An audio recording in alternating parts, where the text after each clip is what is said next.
আসসালামু আলাইকুম। সকাল 10টা। বাংলাদেশ বেতার খবর পড়ছেন সেতু হালদার। রাজধানীর তেজগাঁওয়ে প্রধান উপদেষ্টার কার্যালয়ে গতকাল উপদেষ্টা পরিষদের বিশেষ সভায় সাবেক প্রধানমন্ত্রী ও বিএনপি চেয়ারপারসন বেগম খালেদা জিয়ার দ্রুত আরোগ্য কামনা করে দোয়া ও মোনাজাত অনুষ্ঠিত হয়। প্রধান উপদেষ্টা অধ্যাপক ডক্টর মোহাম্মদ ইউনূস সভায় সভাপতিত্ব করেন। সভায় বৈদেশিক অনুদান স্বেচ্ছাসেবামূলক কার্যক্রম রেগুলেশন সংশোধন অধ্যাদেশ 2025-এর খসড়ায় চূড়ান্ত অনুমোদন দেওয়া হয়।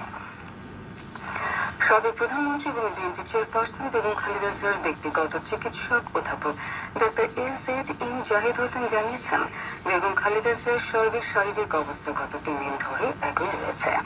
তিনি গত রাতে রাজধানীর এবার কেয়ার হাসপাতালের সামনে বেগম খালেদা জিয়ার সর্বশেষ অবস্থা সম্পর্কে সাংবাদিকদের ব্রিফিংকালে কথা জানান।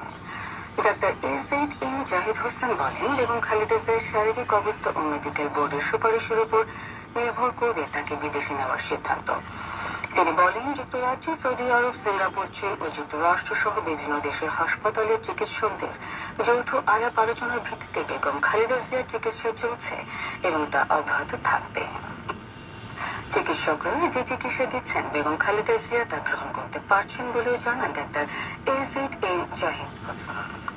এর আগে গতকাল রাজধানী গুলশানের বিএনপি চেয়ারপারসনের কার্যালয়ে এক সংবাদ সম্মেলনে দলের মহাসচিব মির্জা ফখরুল ইসলাম আলমগীর বলেন, বেগম খালেদা জিয়াকে বিদেশে নেওয়ার প্রয়োজন হতে পারে, কিন্তু এই জন্য তার শারীরিক অবস্থা স্থিতিশীল হওয়া প্রয়োজন।